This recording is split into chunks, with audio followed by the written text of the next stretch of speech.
बात यह है कि मेरी परफॉर्मेंस अच्छी नहीं थी, जिसकी वजह से टीम का रिजल्ट भी यही है।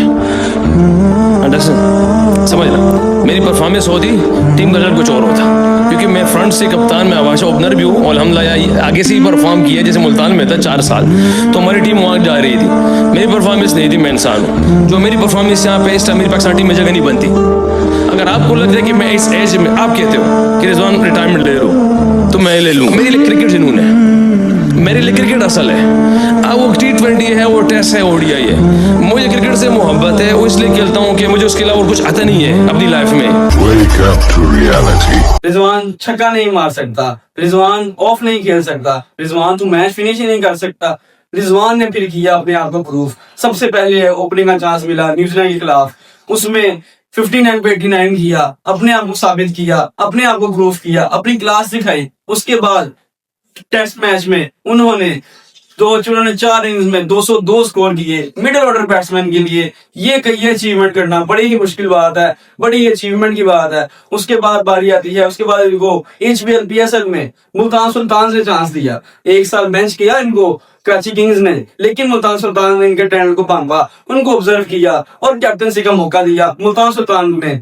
उसके बाद मुल्तान सुल्तान ने जो अचीवमेंट्स जो है वो अपने नाम की, वो रिजवान एक ही बदौलत की। रिजवान ने उनको मैच जितवाए, रिजवान ने उनको पहली मर्तबा क्वालिफायर से दिखाए, पहली मर्तबा उनको सेमीफाइनल्स दिखाए, और उसके बाद पहली ही मर्तबा इनको PSL की ट्रॉफी ला के दी। ये रिजवान ही थे जिन्होंने अपनी क्लास, अपनी जो शानदार अपनी जो कैप्टनसी है उसको साबित किया, उसको उन्होंने यूटिलाइज किया और HBL PSL में मुल्तान सुल्तान की तरफ से इनको ट्रॉफी ला के दी। ये मुल्तान सुल्तान की के लिए बड़े बड़े लकी साबित हुए। उसके बाद उन्होंने उसी PSL में एक और अचीवमेंट अपने नाम की, 500 रन, हाईएस्ट स्कोरर थी उस PSL में, हाईएस्ट स्कोरर 500 रन इन्होंने उस एक सिंगल HBL PSL में किए। और मुल्तान सुल्तान के साथ वो इस ट्रॉफी को भी लेके आए थे अपने ही अचीवमेंट के साथ, मुल्तान सुल्तान की अचीवमेंट भी, टीम की अचीवमेंट अपनी अचीवमेंट के साथ। उसके बाद इनको 2021 में वर्ल्ड कप में मौका दिया गया, ओपनर ही थे वो भी। तब रिजवान और बाबर, ये 2 बंदों पे टीम डिपेंड करती थी। इसी वजह से ये T20 वर्ल्ड कप में भी आए। 2021 में इंडिया के खिलाफ इनको चांस मिला, 152 का टारगेट था। इन 2 बंदों ने 152 for 0 इंडिया को धूल चटा दी। रिजवान ने अपनी क्लास, अपनी महारत, अपनी जो ब्रिलियंट उसकी क्लास है वो दिखाई। उसके बाद इन्होंने सेमीफाइनल में ICU से बंदा, इंटेंसिव केयर यूनिट से बंदा उठ के आया है, और सेमीफाइनल 2021 ऑस्ट्रेलिया सामने है, वो खेल रहा है बंदा, ICU से आया हुआ, शानदार नॉक खेलता है, 70+ करता है। ये कैसे बंदा कर जाता है? क्या ये बंदा वो है जिसको लोग छक्का नहीं मार सकता, रिजवान तो कैप्टनसी कर नहीं सकता, रिजवान ये नहीं कर सकता, रिजवान वो नहीं कर सकता? रिजवान ने भी बारी हर चीज अपनी दिखाई। रिजवान ने साउथ अफ्रीका होम सीरीज जितवाई, उसने उधर होम सीरीज न्यूजीलैंड में खेली गई, तब भी उन्होंने अच्छा परफॉर्म किया। रोजे थे, जो मर्जी था, गर्मी थी, सर्दी थी, इन्होंने परफॉर्म किया।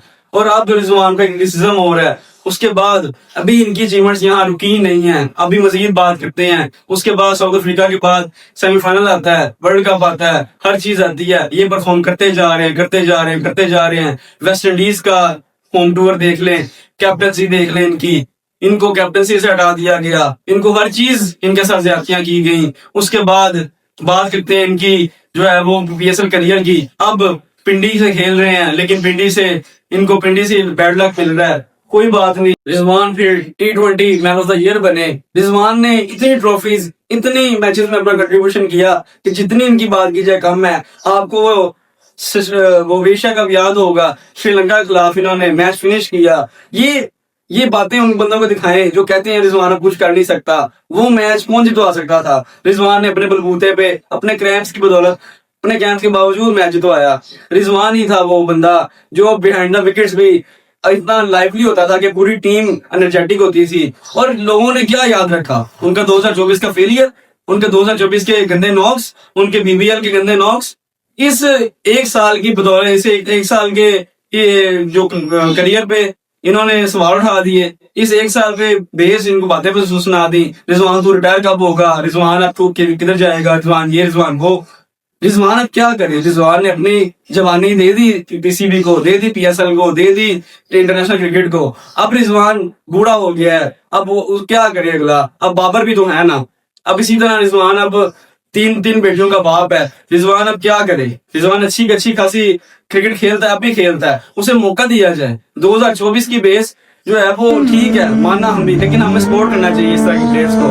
2024 में हम सिर्फ डिपेंड करके हम 25, 26, 27, 28 उसकी पूरी जिंदगी का फैसला नहीं कर सकते। तो मैं तो सपोर्ट करता हूँ मोहम्मद रिजवान को, और आई होप कि रिजवान कम बैक करेगा, ज्यादा इम्पैक्ट के साथ कम बैक करेगा, सुपरमैन वापस आएगा, स्पाइडरमैन बन के वापस आएगा।